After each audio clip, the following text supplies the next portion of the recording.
Sobat Kairos yang dikasihi Tuhan Yesus Kristus, firman Tuhan yang menjadi renungan bagi kita saat ini tertulis dalam surat 1 Petrus 1 ayat 17. Dan jika kamu menyebutnya Bapa, yaitu Dia yang tanpa memandang muka menghakimi semua orang menurut perbuatannya, maka hendaklah kamu hidup dalam ketakutan selama kamu menumpang di dunia ini.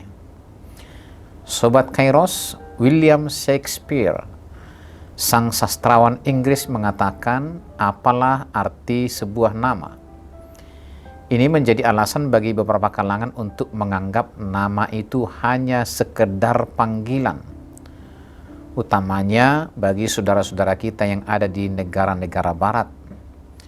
Berbeda dengan kita orang-orang timur ini, utamanya orang-orang Batak.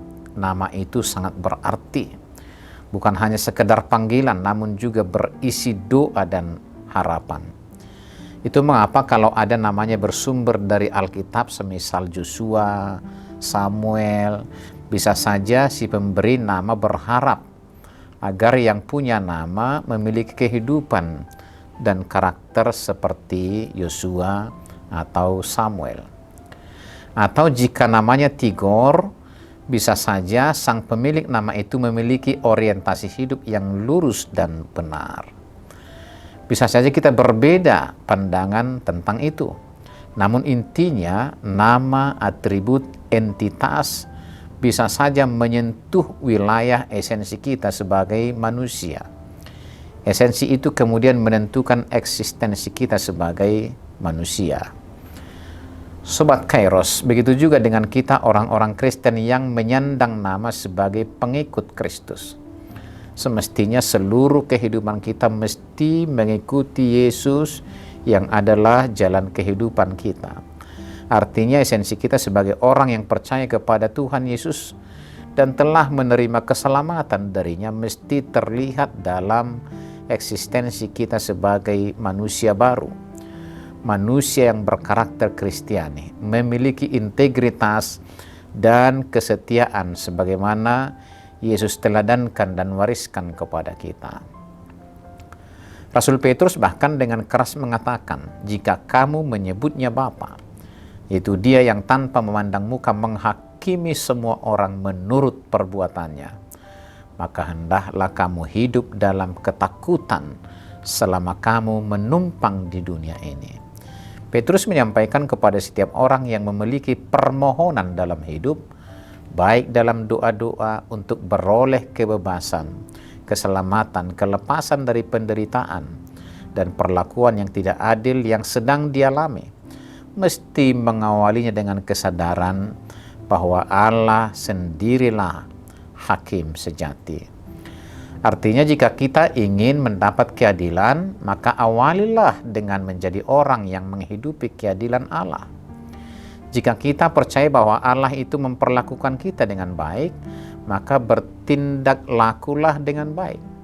Artinya kita yang mengaku sebagai anak-anak Allah, mesti mampu hidup dengan hati-hati dan saleh. Orang beriman yang bijaksana semestinya dikenal melalui apa dan siapa yang ditakuti olehnya. Mengaku Kristen tetapi tidak takut dan tidak taat kepada Kristus sama saja dengan orang munafik. Sobat Kairos, maka sebagai pengikut Kristus, marilah menilai hidup dari perspektif Kristus dan jangan pernah membiarkan dunia yang mendefinisikan makna hidup kita. Berilah rasa dan makna sejati sebab kita telah dimeteraikan dalam Kristus Yesus, Tuhan dan Juru Selamat kita. Selamat beraktivitas Sobat Kairos. Tuhan Yesus memberkati kita semuanya. Amin.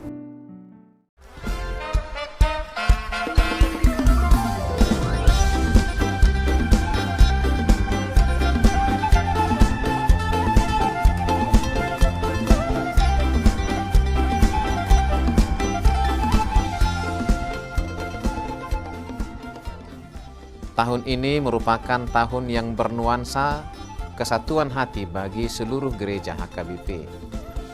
Kita telah menetapkan orientasi pelayanan tahun 2022 sebagai tahun kesehatian.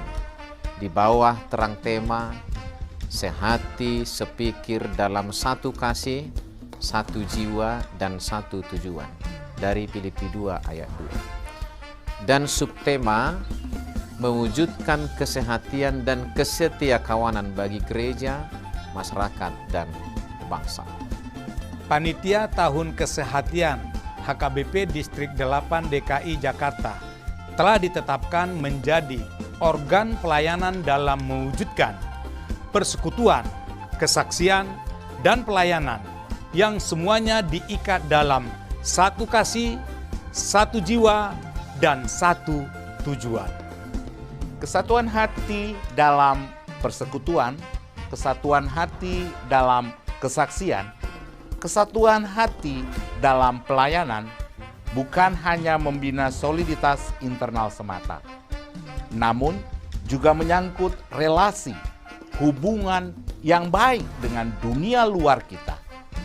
Maka untuk mewujudkan kesehatian yang nyata dalam kehidupan warga gereja, Panitia Tahun Kesehatian HKBP Distrik 8 DKI Jakarta berkomitmen untuk berkarya dalam program-program kreatif dan relevan dan bernilai tinggi untuk menguatkan visi dan misi kerajaan Allah di dunia ini. Kami mengajak seluruh elemen gereja, baik pelayan penuh waktu, pelayan takbisan dan non-takbisan, serta seluruh jemaat dan para pemerhati lintas denominasi. Mari bersama-sama mendukung dan mensukseskan seluruh program-program pelayanan yang telah ditetapkan, baik dalam doa, daya, dan dana. Semuanya akan menjadi persembahan yang hidup bagi Tuhan untuk memperkokoh persatuan yang hidup dan saling melayani di tengah kehidupan yang penuh dinamika ini. Marilah saling mendoakan, saling menopang, serta bertolong-tolonganlah menanggung bebanmu. Demikianlah kamu memenuhi hukum Kristus. Horas, horas, horas!